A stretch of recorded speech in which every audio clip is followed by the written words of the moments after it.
Hey everyone, Aegis here. Today we'll be going over a budget deck list for the new Earth Wizard hero Verdance, Thorn of the Rose, that you can bring to your local armory. Big shout out to my locals who have been helping me put these lists together. You'll be able to find the list in the description down below. So first off, why would you want to play Verdance? Verdance is an Earth Wizard hero, which means she has big attacks, strong defense, as well as sneaky arcane damage, and a combo finish. She'll mostly appeal to players who enjoy whittling their opponent down over a long game, while carefully crafting a turn that will blow any hero out of the water. First, let's talk about her value plan.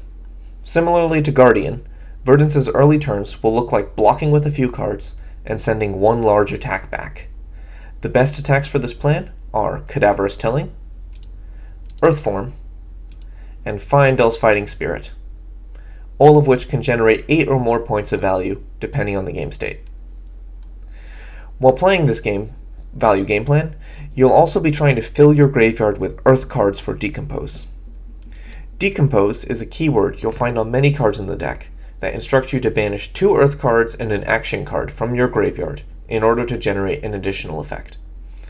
This effect could be more damage from Cadaverous Tilling, extra block from Rootbound Carapace, or extra life from Blossoming Decay.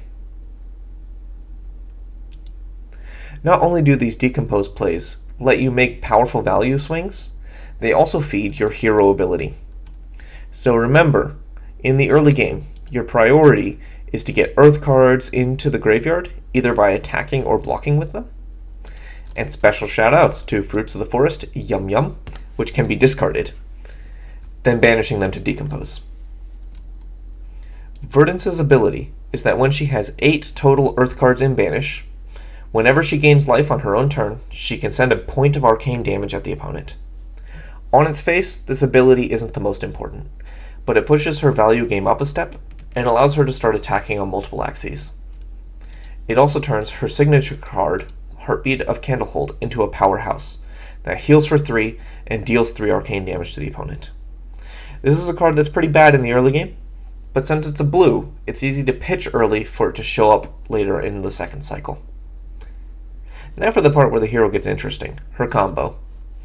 I've skimmed past it a few times, but you may have noticed that there's a single yellow playset in the deck, Rampant Growth Life. On the surface, it may seem underwhelming.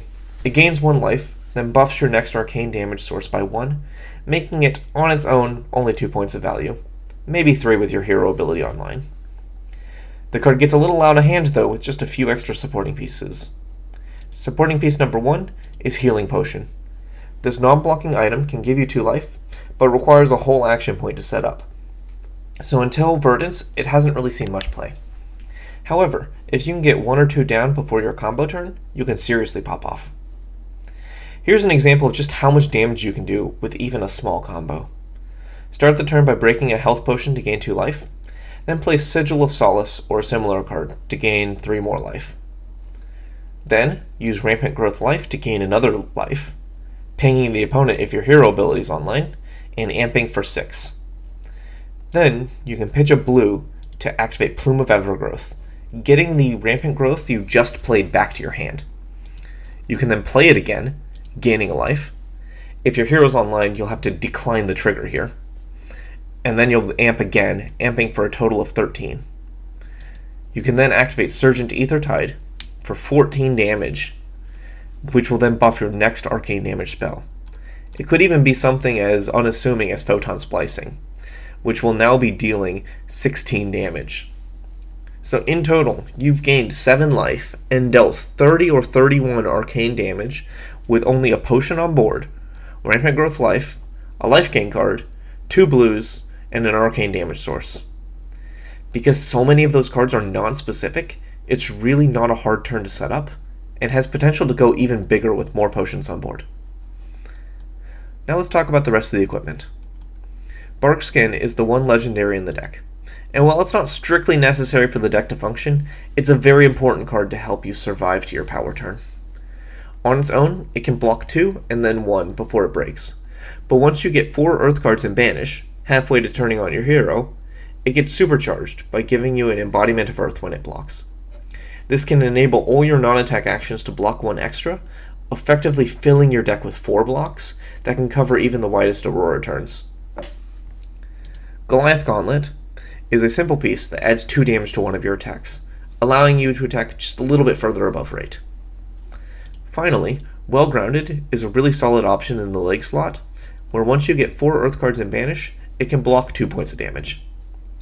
What makes it nice is that it can block both physical as well as arcane damage, and creates a floating prevention effect, which means it can prevent damage from 2 different sources, if the first doesn't use it all up. It's also worth noting that Well Grounded, Barkskin, and Plume are all Earth cards, which means that after you use them, they go to the graveyard and can be used as fuel for your Decompose. Now let's talk about sideboarding. If your opponent reveals a hero like Aurora or Zen, you're going to want to bring in some defensive tools, like Fate Foreseen and Sink Below. The combo isn't as important against aggro, since if you can outlast their initial onslaught, you'll still win in the late game without it. So we're swapping the combo-focused Plume of Evergrowth for the Helm of Lignum Vitae, just for more block value. The game plan is similar, but against aggro, your top priority is to play the value game, always trying to get the biggest numbers out of your cards while blocking efficiently. Against more mid-range decks, the tools like Sink Below are still nice to have, but we don't need to go all in on them.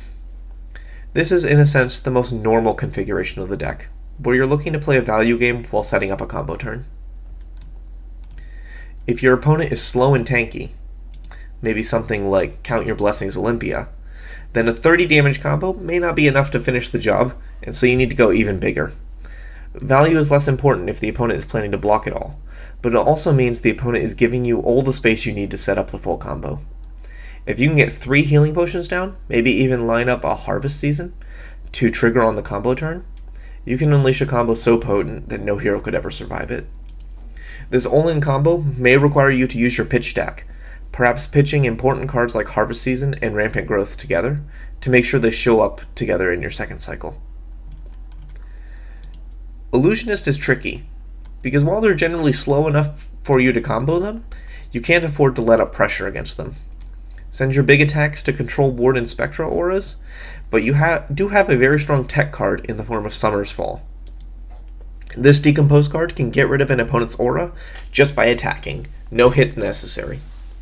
Prism's Genesis giving you grief? Nah, put that on the bottom. Giant Dragon with 5 counters? Nah, get out of here.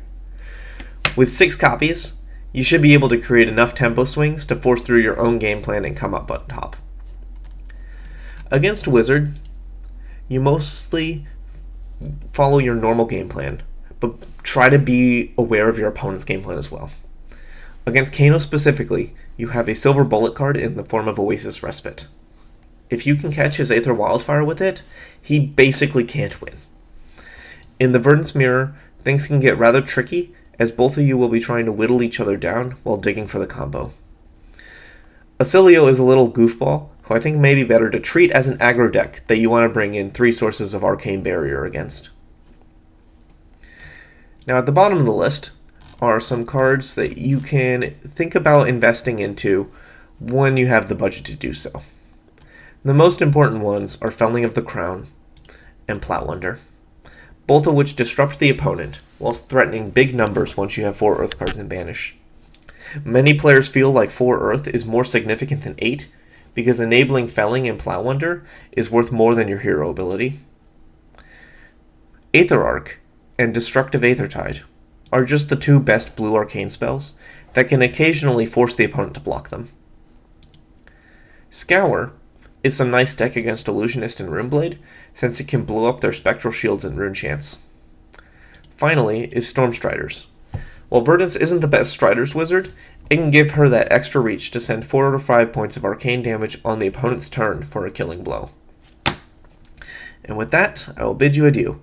I hope this was helpful for anyone interested in trying out the hero. If you have any questions, you can leave them down in the comments below, and I will get back to you.